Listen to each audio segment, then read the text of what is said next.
जे का मतलब है दोनों ही जो दोनों के दोनों वेक्टर्स हैं हमारे वो फर्स्ट क्वाड्रेंट में है। तो फर्स्ट क्वाड्रेंट में जो हमारा एंगल है थीटा वो फाई के इक्वल होता है। Theta is equal to phi. और फाई हम कैसे निकालेंगे? tan inverse y over X. अगर आप देखें तो वेक्टर हमारा क्या है? a is equal to i plus j. I plus j. तो बेटे y की जगह भी 1 आ जाएगा, x की जगह भी 1 आ जाएगा, क्योंकि दोनों के 1 है।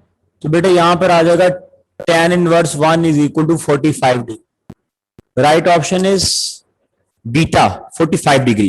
ठीक है, B option is right. Question number 2 में अगर a 3i 4i minus 3j है और b 6i प्लस 8j है तो आपने मैग्नीट्यूड और डायरेक्शन बतानी है a प्लस b की। तो बेटे इसमें कुछ ना स्टूडेंट आप सिंपली b में ऐड कर दें। बेटे जब आप a को b में ऐड करेंगे आप खुद देखें, ये देखें a प्लस b कर दें। जब आप a को b में ऐड करेंगे तो a किसके इक्वल है? 4i माइनस 3j और b किसके इक्वल है? 6i plus 8j। 4i और 6i ऐड हो जाएंगे, क्या आ जाएगा? 10i minus 3j plus 8j क्या हो जाएगा? 5j। 10i plus 5j। तो बेटे अगर आप इसका मैग्नीट्यूड निकालें तो इसका मैग्नीट्यूड क्या आएगा आपके पास? 10 का स्क्वायर प्लस 5 का स्क्वायर, अंडर रूट 100 और यहां पे आ जाएगा 25, अंडर रूट 125। बेटे अंडर रूट 125 किसके इक्वल होगा? 5 5 5। तो बेटे ये 5 का स्क्वायर हो जाएगा और ये आ जाएगा 5 अंडर रूट 5। और बेटे जब आप इसकी डायरेक्शन निकालेंगे तो डायरेक्शन क्या आएगी? Theta is equal to tan inverse y। y की जगह 5 है, x की जगह 10 है, तो 5/10 आ जाएगा। और tan इनवर्स 5/10 होगा tan इनवर्स 1/2। तो बेटे इसमें जो राइट ऑप्शन बनेगी that is beta. Beta option right हो जाएगी। ठीक है, तो स्टूडेंट पहले में जो राइट ऑप्शन आपके पास आई है दैट इज, पहले दोनों में जो आपके पास राइट ऑप्शन है, फर्स्ट वन में भी राइट ऑप्शन आपके पास बीटा है। ठीक है,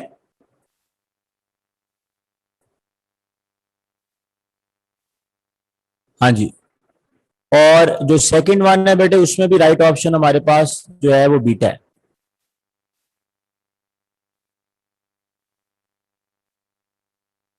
हाँ जी बेटे, नेक्स्ट क्वेश्चन है क्वेश्चन नंबर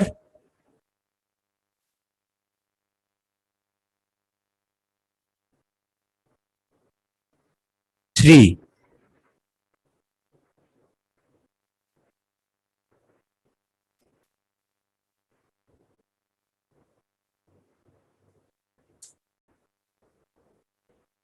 बेटे क्वेश्चन नंबर 3 आप देखें तो इसमें आपने ये बताना है कि एक फोर्स दूसरी एक रॉड पे लग रही है तो आपने इसमें रिजल्टेंट टॉर्क बताना है।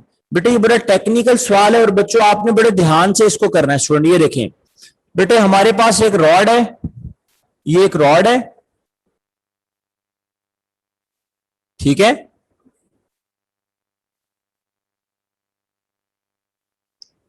एक फोर्स लग रही है एफ ऊपर को जो एंगल बना रही है, ये देखें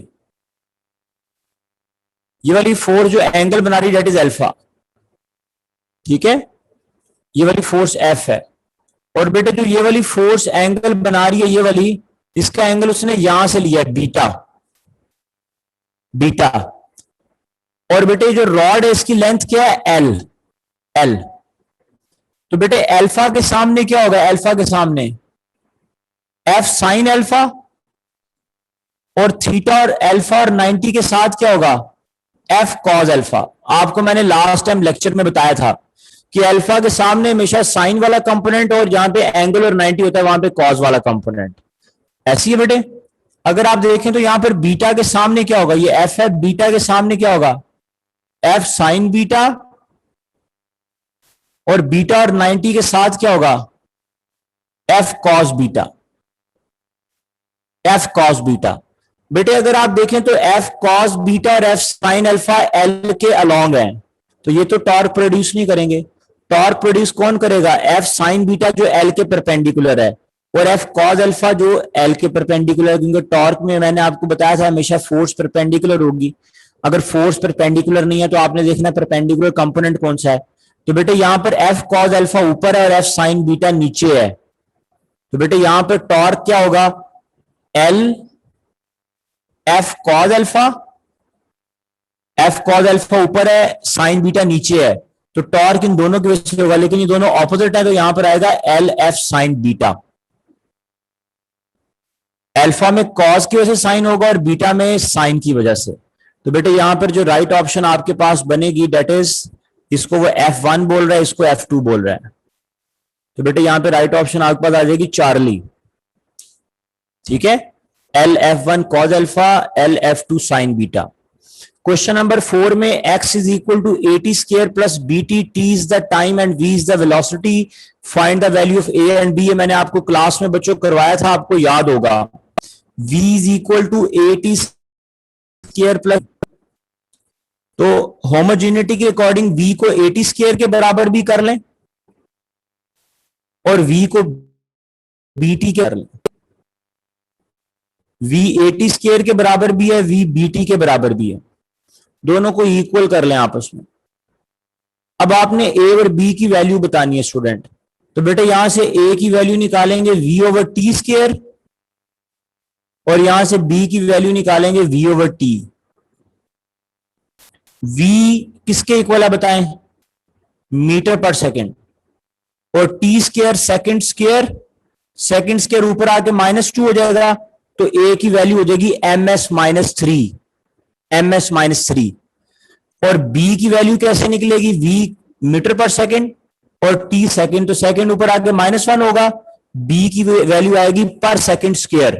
तो बेटे यहां पे राइट ऑप्शन बनेगी ms -3, ms थर्ड में और फोर्थ में, थर्ड में और फोर्थ में दोनों में जो राइट ऑप्शन है आपके पास, ठीक है, थर्ड में और फोर्थ में राइट ऑप्शन आपके पास आ जाएगी चार्ली। हाँ जी, question number 5, what is the maximum number of rectangular component into which a vector can be split into its on plane. बेटे प्लेन में 2 ही कंपोनेंट होंगे, एक्स और वाई, अगर स्पेस होगी तो 3 कंपोनेंट्स होंगे। ठीक है, क्वेश्चन नंबर 5 में क्वेश्चन नंबर 5 में राइट ऑप्शन आ जाएगी अल्फा 2। ठीक है, क्वेश्चन नंबर 6 में a 40 kilogram boy sitting on a seesaw 0.6 metre away from the balance point as shown, how far the other side, on the other side a 60 kilogram boy sit so that seesaw will remain in balance। बेटे इसमें आपने पता क्या करना है, ऐसे सवाल अगर आपको याद हो, बेटे मैंने आपको कल के लेक्चर में जब टॉर्क वाला टॉपिक पढ़ाया था, तो बेटे मैंने आपको ऐसे सवाल भी करवाए थे, आपको लाजमी याद होगा। बेटे यहां पे वो कहता है कि एक जो है लड़का, वो एक सीसा पे बैठा हुआ है, ये देखें, एक बॉय जो है वो एक सीसा के ऊपर बैठा हुआ है। यहां से नजर, इधर लिख रहा हूं तो अच्छा उधर चला जाता हूं। बेटे ये सीसा यूं बना हुआ है और बेटे ये पिवटेड यहां से है, और एक बॉय जिसका 40 किलोग्राम मैस है, मतलब जिसका मैस 40 किलोग्राम है, 45 किलोग्राम, वो 0.6 मीटर दूर है, 0.6 मीटर दूर है इस पॉइंट से। तो आपने ये बताना है कि जो 60 किलोमीटर वाले इधर बैठा है, वो 60 किलोग्राम वाला है, उसका आपने एक्स बताना है, उसका एक्स कितना होगा।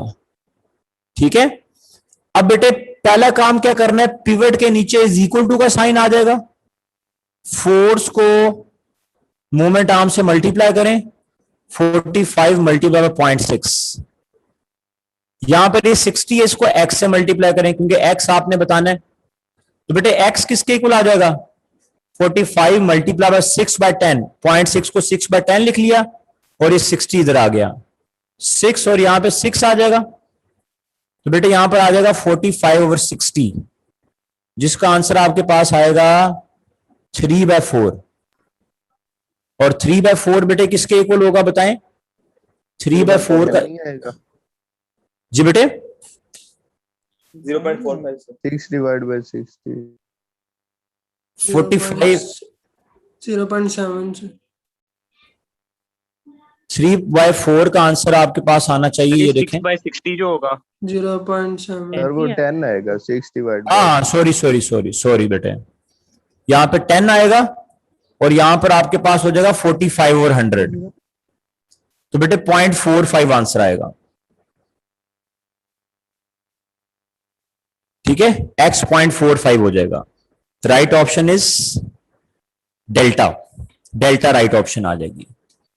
ठीक है, the resultant of 3 newton and 4 newton force that act in opposite direction, ये आप बताएंगे शाबाश। 3 न्यूटन और 4 न्यूटन ऑपोजिट डायरेक्शन में है, तो इन हाँ जी, तो इनका आंसर 1 होगा क्योंकि ऑपोजिट डायरेक्शन में आंसर माइनस कर देते हैं। बीटा राइट ऑप्शन आएगी 1, 6 में डेल्टा, 7 में beta. The radius of disc is 1.2 centimetre. जी जी सर ये आपने जो ऊपर क्वेश्चन करवाया है ये रोड वाला और बॉयज वाला, सर इसमें अगर मैथ्स पूछा हो उसका रोड का तो फिर वो नोट्स में थे 1-2 क्वेश्चन इस तरह के। हाँ बेटे, उसमें आपने अगर वो मैथ्स पूछेगा ना रॉड का, फिर वो सेंटर से पिवट नहीं करेगा, फिर वो साइड से पिवट करेगा। ऐसा सवाल भी मैंने करवाया था, आगे जाके आएगा, मैं डिस्कस कर लेता हूँ। ठीक है, रॉड वाला सवाल आगे जाके आता है, मैं उसको डिस्कस कर लेता हूँ बेटे, उसमें आपको बताता हूँ रॉड आ जाए तो क्या। क्वेश्चन 8 में डिस्क का रेडियस गिवन है 1.2, आपने इसका एरिया बताना है according to the idea of significant figures will be given bye.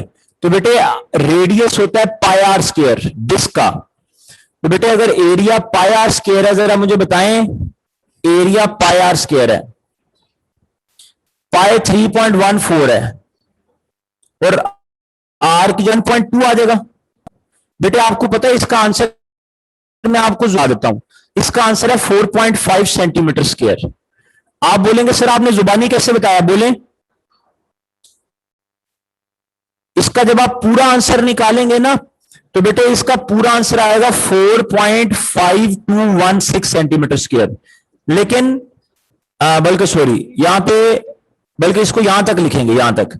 क्यों बोला? क्योंकि जो 1.2 स्क्वायर और 3.14 जो दो चीजें मल्टीप्लाई हो रही हैं उसमें लीस्ट डेसिमल कहां है, कम पॉइंट के बाद सबसे कम डिजिट इसमें है 1, तो यहां पे आएगा 4.5 सेंटीमीटर स्क्वायर। तो बेटे याद करें, आपको ये रूल बताया था, किसी भी क्वेश्चन का आंसर उसके लीस्ट डेसिमल डिजिट के ऊपर डिपेंड करता है, लीस्ट एक्यूरेट डिजिट के ऊपर डिपेंड करता है। तो बेटे यहां पे राइट ऑप्शन आपके पास आएगा डेल्टा 4.5 सेंटीमीटर स्क्वायर। ठीक है, तो मैं इसकी की साथ ही मार्क कर देता हूं। हमारे पास जो ये वाला क्वेश्चन आएगा डेट सर हम तो जी जी लिस्ट ये 1.2 देख के डायरेक्ट 4.5 लगा सकते हैं इस तरह। हाँ मैं वही बता रहा हूं ना, आप सॉल्व ना भी करें, आप सिर्फ लीस्ट एक्यूरेट रीडिंग देखकर आप डायरेक्ट आंसर निकाल लें, लेकिन एहतियातन आप इसको पूरा सॉल्व कर लीजिएगा। ठीक है, हाँ जी बेटे, मैं बोर्ड रेस करने लगा हूं, किसी ने इसमें से कोई पॉइंट नोट करना है तो बेटे कर लें।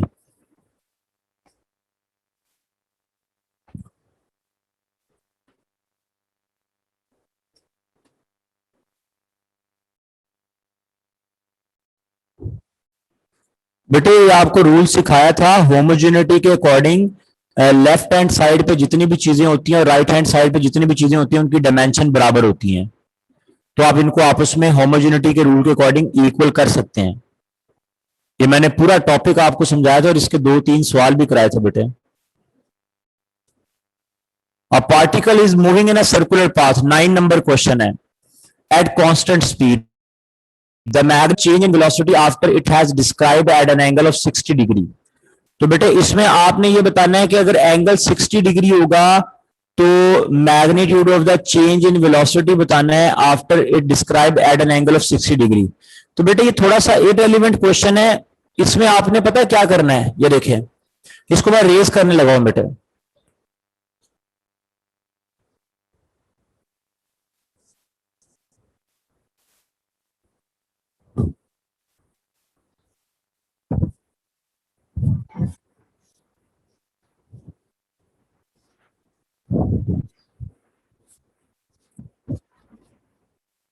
बेटे अगर आपको याद हो ना तो हम लोगों ने एक रूल पढ़ा था, मैं आपको यहीं पर बताता हूं, जुबानी बता देता हूं।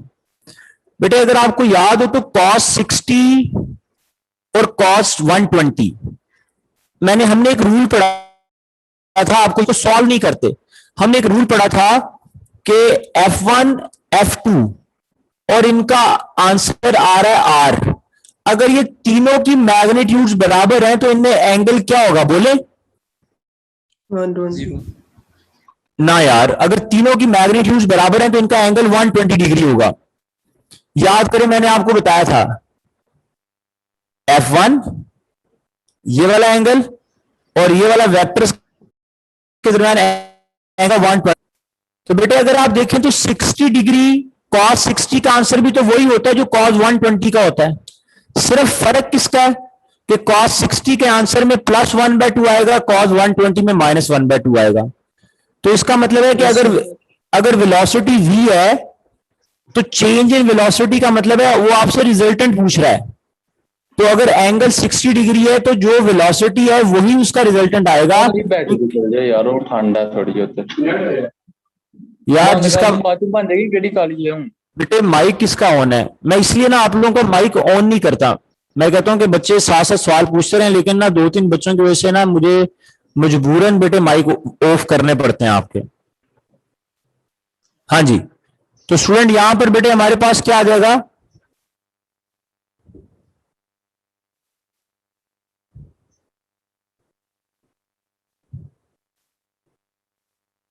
हाँ जी, तो बेटे यहां पे हमारे पास आंसर आ जाएगा, ठीक है वी। क्वेश्चन नंबर 10 में following set of 3 forces act on a body in which case the resultant can not be zero. बेटे ये बड़ा टेक्निकल सवाल है, इसमें किस में रिजल्टेंट जीरो नहीं हो सकता। देखें बेटे 10 10 और 10, आप अगर 10 को 10 में ऐड करें, अब ये 2 वेक्टर नहीं है 3 है, और आपने बताना है किसमें रिजल्टेंट जीरो नहीं हो सकता। बेटे 10 और 10 का आंसर 20 आएगा, अगर आप इन दोनों को ऐड करें तो इनका आंसर 20 आएगा, और 20 और 10 का आंसर कभी भी जीरो नहीं हो सकता, ठीक है। अगर आप बीटा ऑप्शन देखें बेटे, ये अल्फा ऑप्शन है, उसने पूछा है कि इनमें से किसका answer zero, which following are the 3 forces act on a body in which case the resultant can not be zero. तो बेटे अब जरा देखें स्टूडेंट, अगर आप इस वाले को देखें तो इसमें एक फोर्स 10 है, दूसरी भी 10 है, तीसरी भी 10 है, तो इसके अंदर आंसर जीरो हो सकता है। आप किसी भी 2 फोर्सेस को आपस में अगर माइनस करें 10 - 10 तो आंसर जीरो आ रहा है, इस 10 - 10 करें तब भी आंसर जीरो आ रहा है, तो इसमें रिजल्टेंट जीरो हो सकता है, ठीक है, क्योंकि अगर आप 10 - 10 करें जीरो बन सकता है। अगर आप बेटे देखें 10 10 और 20, ये वाली 2 फोर्स है हमारे पास। अब आप देखें इसमें 10 और 10 को माइनस करें तो जीरो आ सकता है, ये दोनों ऑपोजिट हो।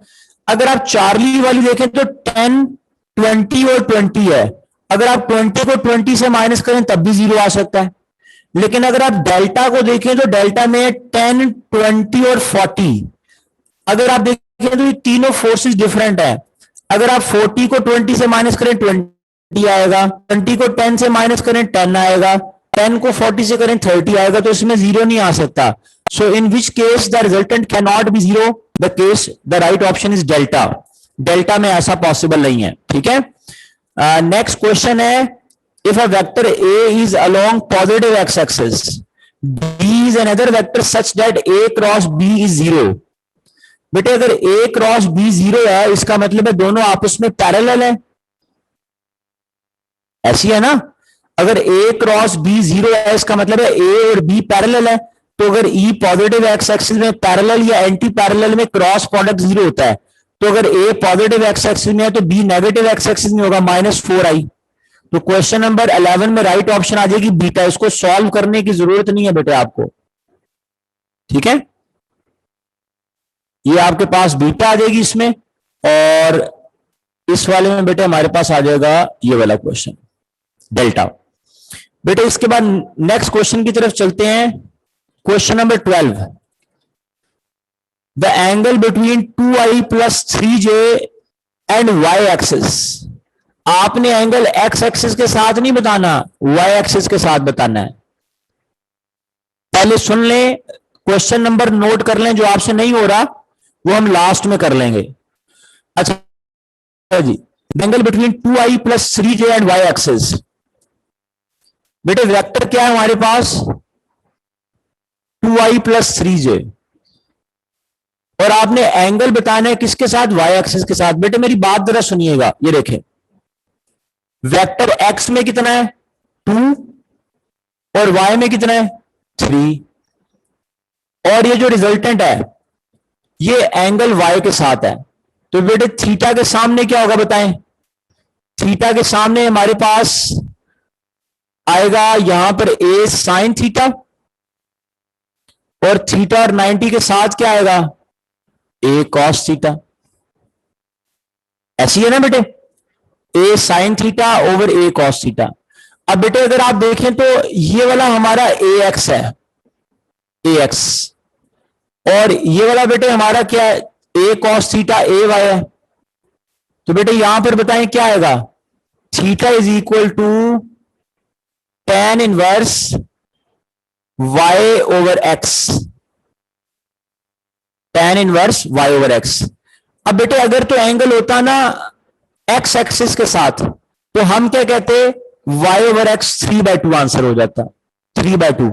लेकिन जब हम थीटा लेंगे y एक्सिस के साथ तो फिर आपको पता है कि वो शिफ्ट हो जाते हैं, साइन वाला कॉस और कॉस वाला साइन बन जाता है। तो बेटे इसका राइट आंसर फिर पता क्या होगा, इसका राइट आंसर tan इनवर्स 2/3 होगा, tan इनवर्स 2/3, नॉट 3/2। 3/2 कब होता, जब वो एंगल लेता पॉजिटिव एक्स एक्सिस के साथ। तो पॉजिटिव एक्स एक्सिस के साथ इसका आंसर होता है tan इनवर्स 3/2। लेकिन जब आप इसका एंगल लेंगे वाई एक्सिस के साथ तो बेटे वाई एक्सिस में अगर आप देखें तो जो साइन वाला है वो इधर आ रहा है, और जो कॉज वाला है वो इसका परपेंडिकुलर बना हुआ है, तो इसलिए फिर टर्मिनल शिफ्ट हो जाएंगे और इसमें राइट ऑप्शन बनेगी चार्ली। क्वेश्चन नंबर 13 में L1 और L2 गिवन है, विच लिमिट्स ऑफ एरर। तो बेटे ये रूल आपको करवाया था, जब आप दोनों को ऐड करेंगे तो 0.1 ऐड हो जाएगा, 25.2 16.8 में ऐड हो जाएगा। तो बेटे 25.2 को 16.8 में ऐड करें 42.0 आएगा, साथ प्लस माइनस 0.4 आएगा। जुबानी सवाल है, दोनों को ऐड करना है आपने, बीटा ऑप्शन आ जाएगी। A couple produce purely rotational motion, couple, torque due to couple, rotational motion, आपको बताया था क्लास में, आपको समझाया था। क्वेश्चन नंबर 15, फोर्स और आर गिवन है, आपने टॉर्क निकालना है। तो बेटे आप मैथ्स पढ़ते हैं और मैट्रिक्स वाला चैप्टर आपने फर्स्ट ईयर में किया है। टॉर्क निकालने का फॉर्मूला है आर क्रॉस एफ।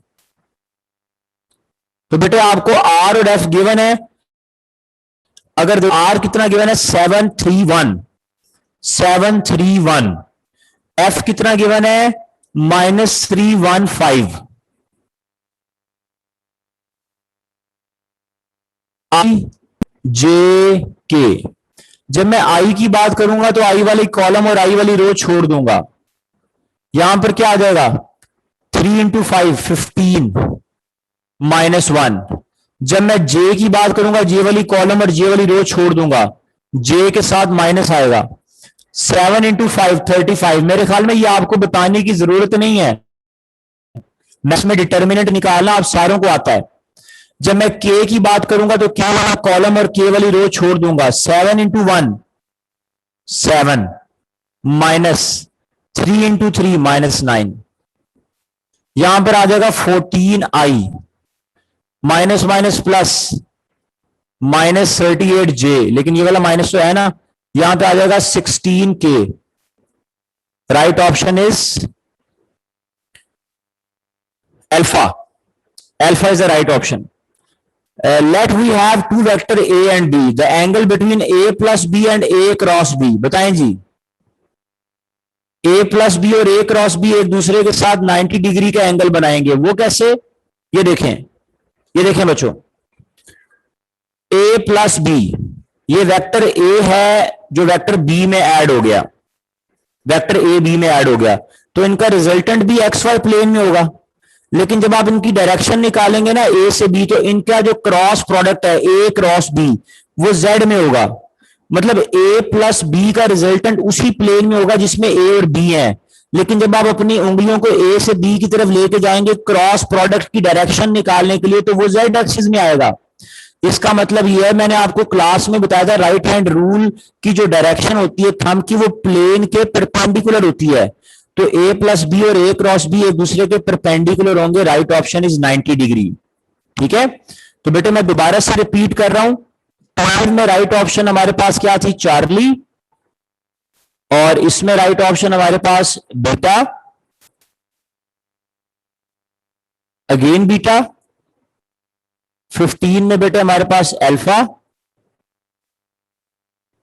और इसमें बेटे राइट ऑप्शन हमारे पास आ गई 90।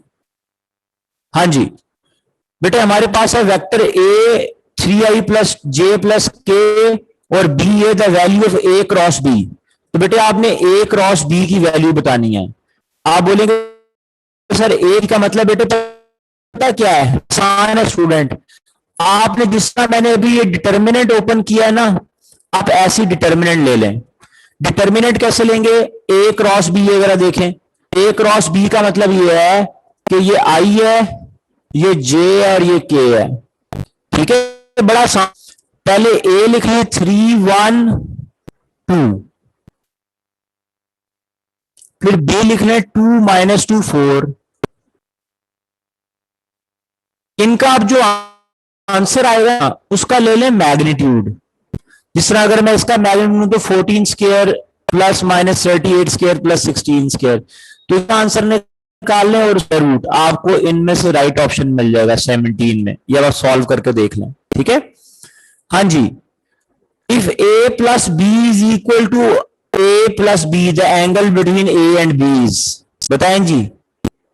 अगर ए प्लस बी ए के मैग्नीट्यूड के और बी के मैग्नीट्यूड के बराबर हो, तो बेटे ये दोनों आपस में पैरेलल है। क्यों पैरेलल क्यों है बेटे, आपको बताया था अगर रिजल्टेंट ए प्लस बी के इक्वल आ रहा है 3 + 4 = 7, इसका मतलब है vector are parallel to each other. मैं सॉल्व नहीं कर रहा, मैं जुबानी बता रहा हूं। क्यों, क्योंकि ए प्लस बी कब आएगा जब वेक्टर पैरेलल होंगे, ए माइनस बी कब आएगा जब वेक्टर एंटी पैरेलल होंगे, √a² + b² कब आएगा जब वेक्टर परपेंडिकुलर होंगे। तो 18 में राइट ऑप्शन आ जाएगी चार्ली। क्वेश्चन नंबर 19 के ऊपर बेटे आ जाएं। क्वेश्चन 19, ठीक है, इसमें बेटे चार्ली राइट ऑप्शन है। और बेटे 19 के ऊपर आ जाते हैं। बेटे 19 में आपसे कह रहा है, मैं बोर्ड रेस करने लगा हूं, किसी ने कुछ नोट करना है तो कर लें, अदरवाइज मैं बोर्ड रेस कर रहा हूं।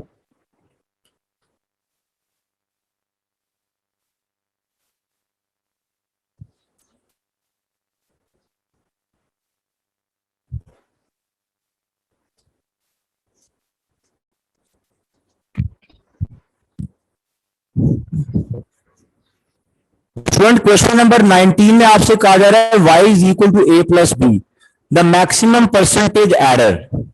बेटे y a प्लस बी के इक्वल है। आपको बताया था जब भी दो चीजें डिवाइड होती हैं तो उनकी परसेंटेज अनसर्टेनिटीज ऐड होती हैं।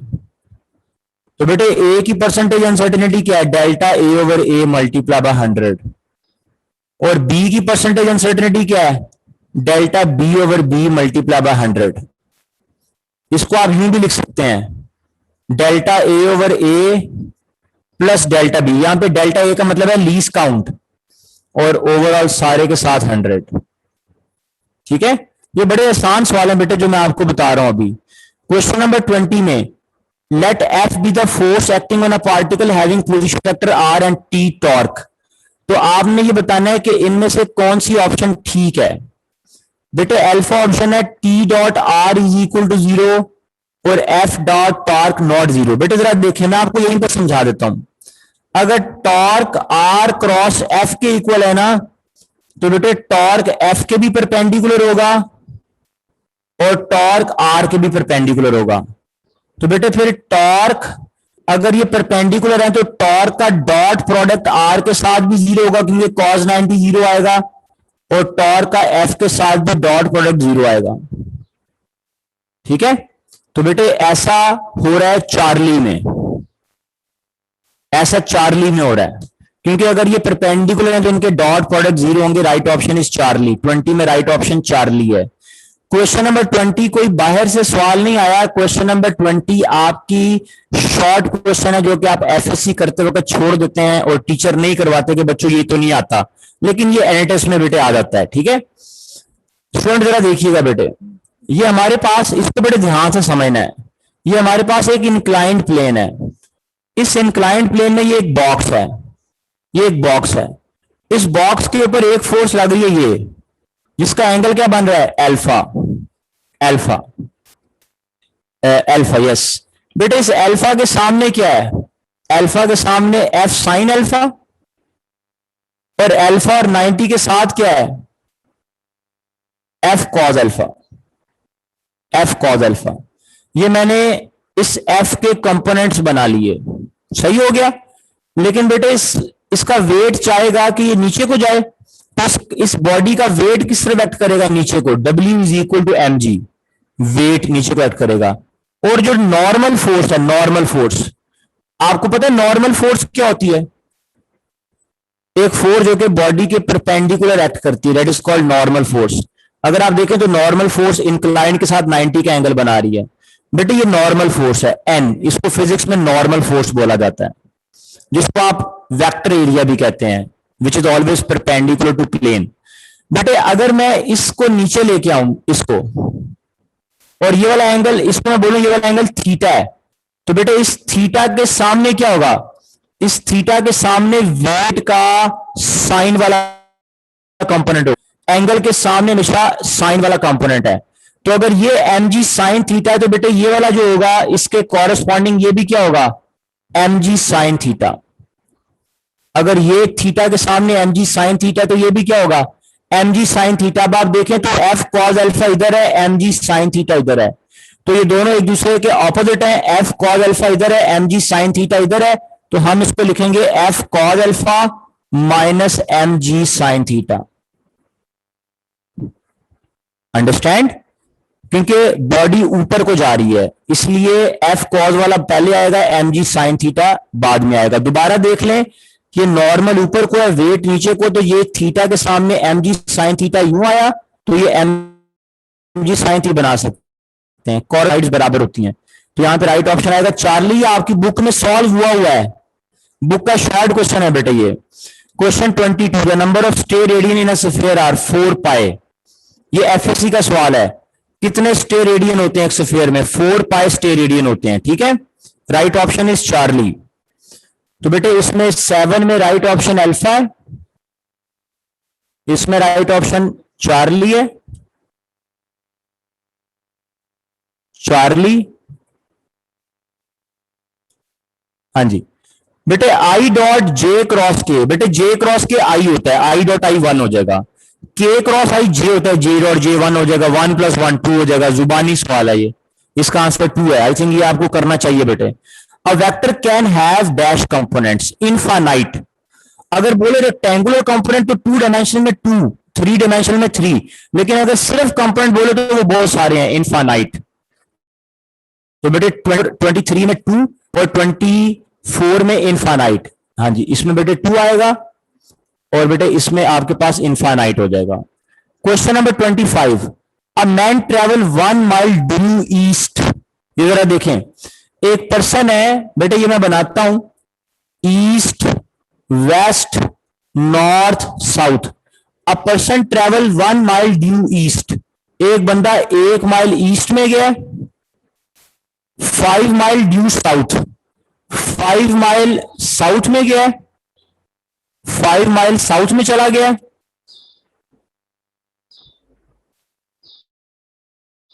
वो कहता है 2 mile due east and finally a miles. Sorry, उसने आगे भी लिखा होगा कुछ।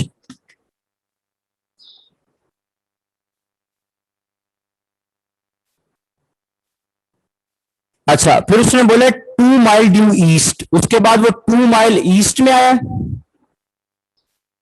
2 माइल ईस्ट में, सॉरी वो आगे चला गया, 2 माइल ईस्ट में और आगे चला गया, इधर आ गया 2 mile due east.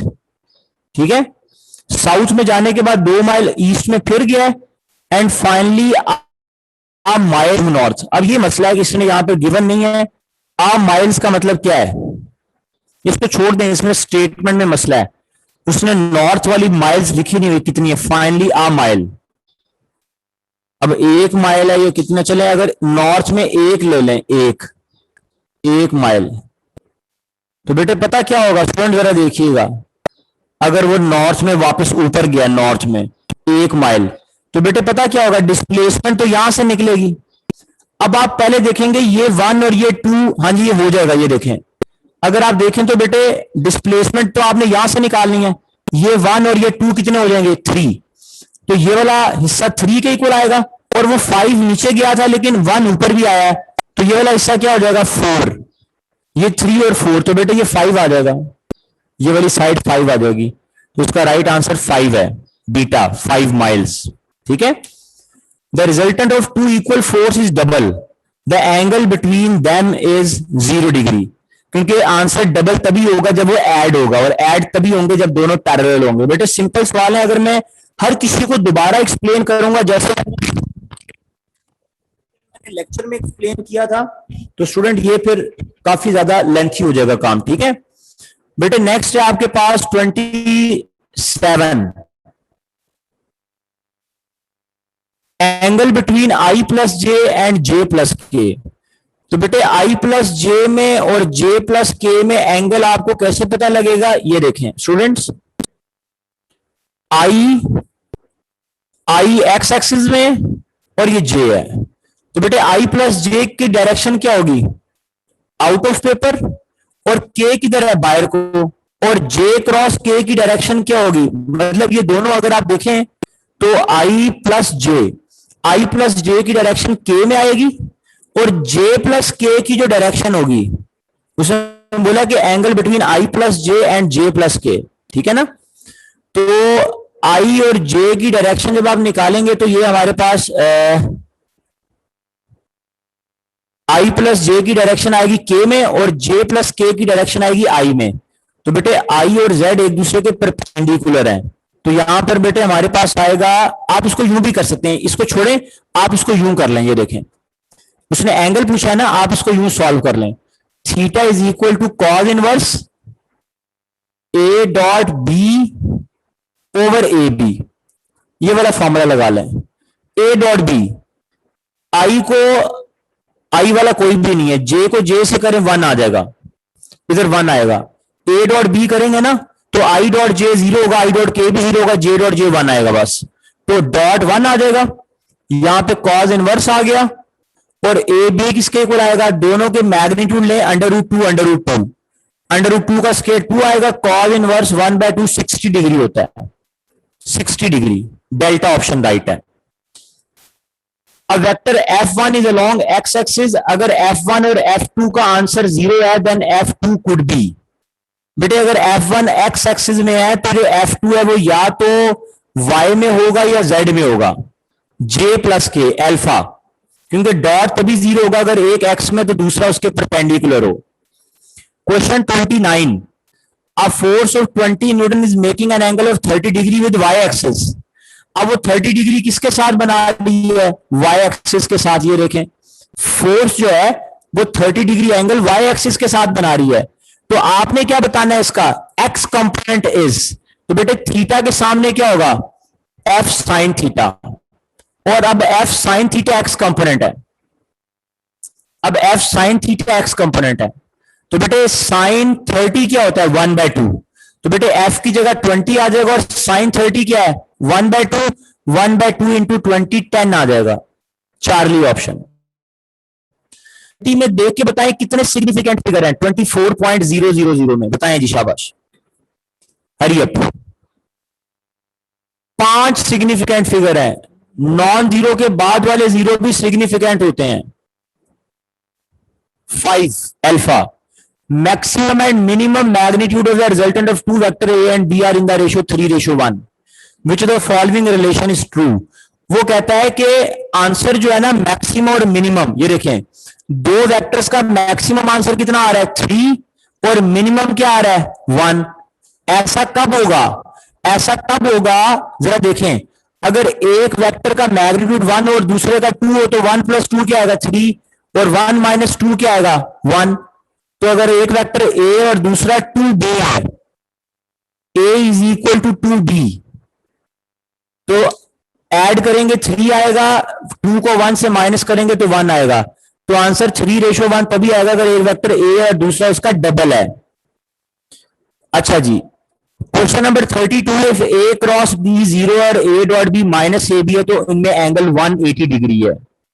a cross b 0 तब होगा जब एंगल 180 डिग्री होगा, और a डॉट b -ab भी तभी होगा जब एंगल 180 होगा। ठीक है, तो इसमें राइट ऑप्शन आ जाएगी चार्ली पाए। What is the dimension of g, आपको क्लास में करवाया था, m-1 l³ t-2, beta option B. 33 में राइट ऑप्शन बीटा है। A force of 30 and 50 Newton act on a body but in different direction. Which could not be the resultant of force? बताएं जी, 50 और 30 को add करें क्या आएगा 80। 80 से बड़ा आंसर है नहीं है। 50 और 30 को माइनस करें क्या आएगा 20। 20 से छोटा आंसर है 10। 10 नहीं हो सकता, ये सवाल कराया मैंने आपको। 50 और 30 का सम से बड़ा आंसर नहीं हो सकता, 50 और 30 के डिफरेंस से छोटा आंसर नहीं हो सकता।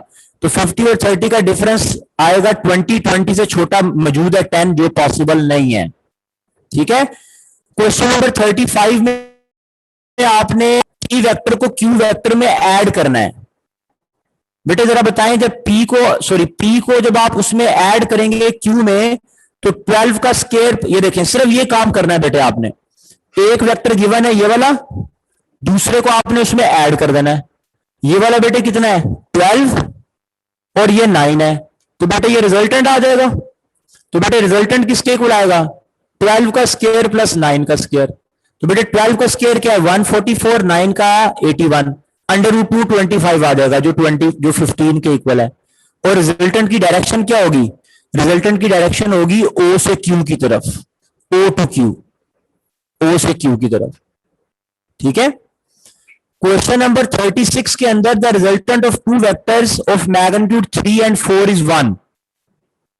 बेटे अगर 3 और, ये मैंने क्लास में कराया आपको, अगर 3 और 4 का आंसर 1 आ रहा है, इसका मतलब ये दोनों आपस में ऑपोजिट है ना, तभी आंसर 1 आ रहा है।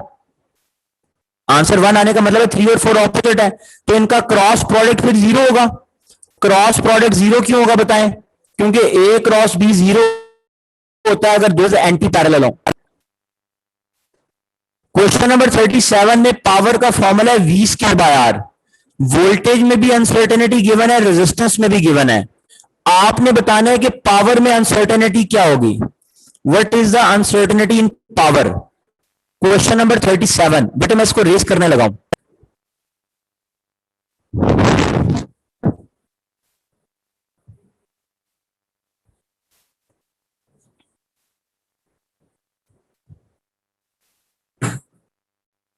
हाँ जी स्टूडेंट, 37 में कहता है power is equal to V²/R। अगर आप परसेंटेज अनसर्टेनिटी निकालना चाहते हैं, उसका फॉर्मूला है V² + R, क्योंकि जब भी दो चीजें डिवाइड हो अनसर्टेनिटीज ऐड होती हैं। तो बेटे V के ऊपर पावर लगेगा, 2V% आ जाएगा और यहां पे R आ जाएगा। बेटे वोल्टेज में परसेंटेज अनसर्टेनिटी कितनी है 3%, और रेजिस्टेंस में कितनी है 2%। तो बेटे आंसर आ जाएगा 8%। क्वेश्चन नंबर 38 में बताएं, इनमें से which of the following quantity can either be positive और negative. Which of the following quantities are vector. बेटे डिस्प्लेसमेंट वेक्टर है, एस वाला वेक्टर है, टेम्परेचर वेक्टर नहीं है, चार्ज भी वेक्टर नहीं है, डिजिटल वोल्टमीटर की रीडिंग भी वेक्टर नहीं है, सिर्फ एस वाला वेक्टर ओनली, डिस्प्लेसमेंट डेल्टा। बेटे क्वेश्चन नंबर 39 मुझे यहां पर इतना क्लियर नहीं है। क्वेश्चन नंबर 39 में बेटे आपने ये बताना है, जरा देखें। हाँ जी स्टूडेंट, क्वेश्चन नंबर, हाँ जी 39 में आपने बताना है कि C = B - A कब होगा। C = B - A कब होगा। अगर आप पहली वाली फिगर देखें तो बेटे पहली वाली फिगर में A के हेड के साथ B का टेल है, A के हेड के साथ B का टेल है, C आ रहा है। मतलब सी ए प्लस बी के इक्वल है। तो यहां पर सी बी माइनस ए है, तो ये गलत हो गया, पहली वाली फिर सही नहीं है। दूसरी वाली में अगर आप देखें तो ए, हाँ जी, दूसरी वाली फिगर में बेटे उसमें भी सेम यही पैटर्न है आई थिंक। सी वाली फिगर देखें, सी वाली फिगर में ए उसने इधर बनाया हुआ है और बी उसने इधर बनाया हुआ है और सी इधर बनाया हुआ है। तो बेटे ये तो साइक्लिक फिगर है, साइक्लिक फिगर का रिजल्टेंट वैसे ही जीरो होता है, साइक्लिक फिगर में रिजल्टेंट वैसे ही जीरो आता है। डी वाली फिगर देखें, उसने ए को इधर बनाया हुआ है और सी को इधर बनाया हुआ है, ए सी और ये बी बनाया हुआ है। ये वाली फिगर शो कर रही है कि ए के हेड के साथ सी की टेल मिल रही है, मतलब ए सी में ऐड हो रहा है तो रिजल्टेंट बी आ रहा है। तो बेटा सी किसके इक्वल होगा, तो बी माइनस ए, ये बन रहा है। डेल्टा वाली फिगर में देखें जरा, ए के हेड के साथ सी की टेल मिल रही है, मतलब A plus C is equal to B, यहां पे रिजल्टेंट बी है। तो यहां से ए को इधर ले जाएं तो यहां पे आ जाएगा B minus A, C is equal to B minus A. ठीक है, क्वेश्चन नंबर 40 है बेटे आपके पास, और क्वेश्चन नंबर 40 में आपसे ये कहता है which of the following set of displacement have equal resultant when performed in the order given। हाँ जी, equal resultant equal which of the following set of displacement have equal resultants when performed in the order given। 6 metre east, 9 metre north, तो 12 metre waste में होंगे आप। बेटे ये आपको ना हर एक सॉल्व करना पड़ेगा अलग अलग, बहुत लेंथी सवाल है ये देखें, जब आप 6 मीटर ईस्ट में, 6 मीटर ईस्ट में आप और 9 मीटर नॉर्थ में है, 9 मीटर नॉर्थ में, तो कहता है कि आप 12 मीटर वेस्ट में होंगे। ये ईस्ट है, ये नॉर्थ है, ये साउथ है, ये वेस्ट है। which of the following of the displacement have equal resultants। हाँ जी बेटे इसको पता है कैसे करें आप, लेकिन ये ईस्ट और वेस्ट, हाँ जी ये हो जाएगा। इसमें आपको ईस्ट वाला कितना है 6 मीटर और वेस्ट वाला बेटे कितना है 12 मीटर, तो 12 माइनस 6 कितना होगा 6। अब बताएं ये 6 और ये 9 ये इक्वल नहीं बनेंगे, ये इक्वल नहीं बनेंगे। अच्छा सेकंड वाली में बेटे आपसे कह रहा है 6 और 12, इसका आंसर 6 आएगा और ये 9 है, 6 और 9 इक्वल नहीं है। अगर आप सेकंड वाला देखें तो सेकंड वाले में बेटे आपसे क्या कहता है 6 मीटर नॉर्थ, 6 मीटर नॉर्थ ऊपर गए आप, नॉर्थ ऊपर को है, 9 मीटर वेस्ट, 9 मीटर वेस्ट में गए आप, और 12 मीटर ईस्ट, और 12 मीटर ईस्ट में गए आप। तो बेटे 12 माइनस 9 क्या है 3। अब 3 और 6 भी बराबर नहीं है, तो सेकंड वाली फिगर भी रॉन्ग हो गई। थर्ड वाली पे चलते हैं बेटे, थर्ड वाली में क्या कह रहा है, थर्ड वाली में कह रहा है 6 मीटर ईस्ट, मतलब आप ईस्ट में 6 मीटर गए, फिर आप 12 मीटर वेस्ट में गए, 12 मीटर वेस्ट में गए और 9 मीटर नॉर्थ में गए। तो बेटे 12 माइनस 6 क्या आएगा 6 और ये 9 है, ये भी बेटे इक्वल नहीं है। हाँ अगर आप फोर्थ वाला बेटे देखें, फोर्थ वाला, तो फोर्थ वाले में आपसे कहता है सॉरी इक्वल रिजल्टेंट। अच्छा उसने ये पूछा कि चारों में से इक्वल रिजल्टेंट किसके हैं। बेटे अगर आप देखें तो 12 माइनस 6 का आंसर क्या आएगा 6, 12 माइनस 6 का आंसर क्या आएगा 6। अगर आप 6 और 9 का मैग्नीट्यूड लें तो आंसर सेम आएगा, 6 का स्क्वायर और 9 का स्क्वायर। इधर भी क्या है 12 माइनस 6 6, मतलब ये 6 होगा, और 6 और 9 का स्क्वायर लें तब भी आंसर सेम आएगा। तो बेटे ये ना फर्स्ट में और थर्ड में, फर्स्ट एक फर्स्ट है और एक थर्ड है। हाँ फोर्थ वाले में भी अगर आप चेक करें तो सेम ऐसे ही होगा।